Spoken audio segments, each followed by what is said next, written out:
Hi friends, அஸ்ஸலாமு அலைக்கும். இன்றைக்கி நான் பிரேக்ஃபாஸ்ட் லஞ்ச் என்ன ரெசிபி சொல்லிட்டு உங்கள்கிட்ட நான் ஷேர் பண்ண போகிறேன். என்னோடய ரொட்டீன் எப்படி இருக்கும்னு சொல்லிட்டு இன்றைக்கி நான் மேகி காலையில் பிரேக்ஃபாஸ்ட் மேகி செஞ்சுட்டேன். மேகி செஞ்சுட்டு பசங்களுக்கு கொடுத்துட்டு மத்தியானத்துக்கு ஒயிட் ரைஸ் அப்புறமா பீட்ரூட் குழம்பு மாதிரி செஞ்சுருக்கேன். ஏன்னா அதுலேயே மிக்ஸ் பண்ணி என் பசங்க சாப்பிடுவாங்க.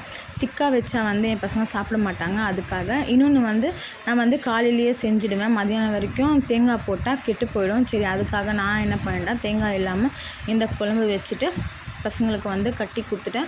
பசங்களை சரின்னு ரெடி ஆகிட்டு இருக்காங்க அவங்க. அதுக்குள்ளே நான் என்ன பண்ணிட்டேன், நான் லஞ்ச் பாக்ஸ் எல்லாம் ரெடி பண்ணி வச்சுக்கிட்டு என் பொண்ணுக்கும் நான் ரெடி பண்ணி வச்சுட்டேன். அப்புறமா கட்லெட் 2 கட்லெட் நேற்று என் பையன் சொல்லிட்டான் கட்லெட் எனக்கு வேணுமான்னு சொல்லிட்டு.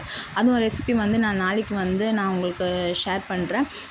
கட்லெட்டும் சொல்லுவாங்க, எங்கள் இதில் நாங்கள் ஷாமியான்னு சொல்லுவோம். சரி, ஏன்னா இந்த பக்ரீத் எல்லா வீட்லேயும் கறி, மட்டனு, பீஃப் எல்லாம் வந்திருக்கும். சரி, அதுக்காக நான் என்ன பண்ணுவேன்னா, எப்போது நான் கபாப் போடுவேன். இன்றைக்கி நான் கபாப் போடாமல் இன்றைக்கி நான் ஷாமியா செஞ்சு பசங்களுக்கு கொடுத்துட்டேன். அப்புறம் ஸ்நாக்ஸ்க்கு சரி மேங்கோ கட் பண்ணிவிட்டு 2 பசங்களுக்கும் ஸ்நாக்ஸ் அது கட்டி கொடுத்துட்டேன். என் பையனும் ரெடியாகி நிற்கிறார். அவரும் சரி 2 பேரும் ரெடி ஆகிட்டாங்க. அப்போ அவங்க அப்பாவும் ரெடி ஆகிட்டு சரி பைக் எடுத்துகிட்டு அவங்களும் வந்துட்டாங்க.